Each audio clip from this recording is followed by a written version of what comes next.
What's in your estate plan? You know, some people think that an estate plan is just for the ultra wealthy, and that's not true. An estate plan is for anybody that has an estate.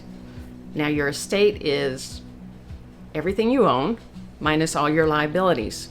So that's going to include all of your accounts.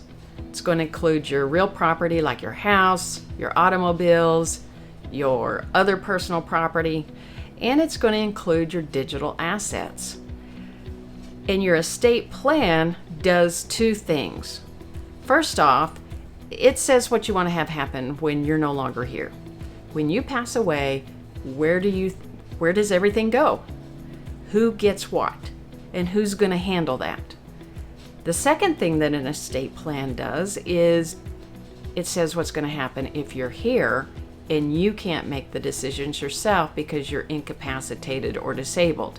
So the estate plan will say who can handle things with you in that situation and take care of paying bills on your behalf or making medical decisions on your behalf.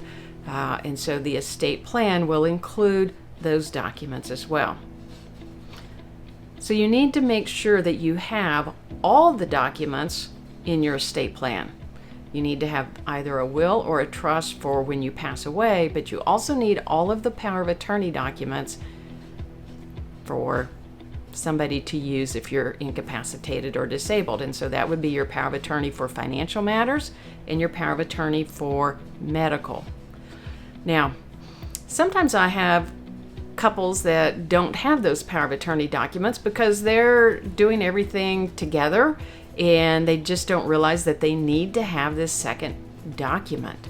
But if one of the people in that couple became disabled, the other person in the couple would not be able to do anything with that disabled person's IRA or their 401k, any assets that are in that disabled person's name and in their name only.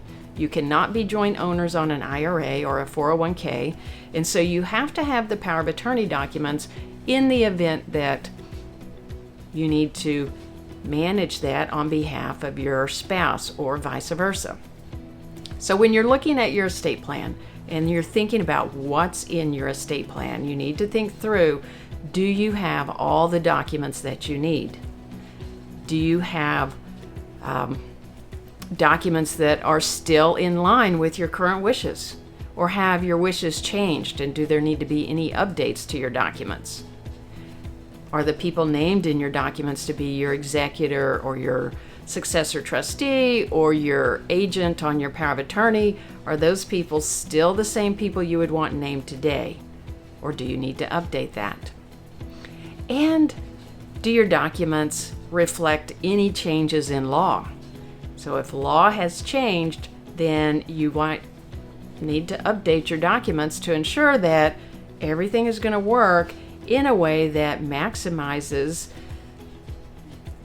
the benefit to yourself and to your family, minimizes any tax consequences or other things that you need to think about relative to changes in law. And when you're looking at all of that, you should also look at your beneficiaries on all of your accounts and make sure that those are up to date as well, so that in the event something happens, your accounts are going to the people that you want them to, or they're flowing through the trust in the manner that you want it to, whatever your case may be. It's important to take time from time to time to look at all of this, to review it, to make sure that it is what you want, that it is up to date, and that you've thought through everything. And if you're not sure whether you've thought through everything, then you need to get some professional help.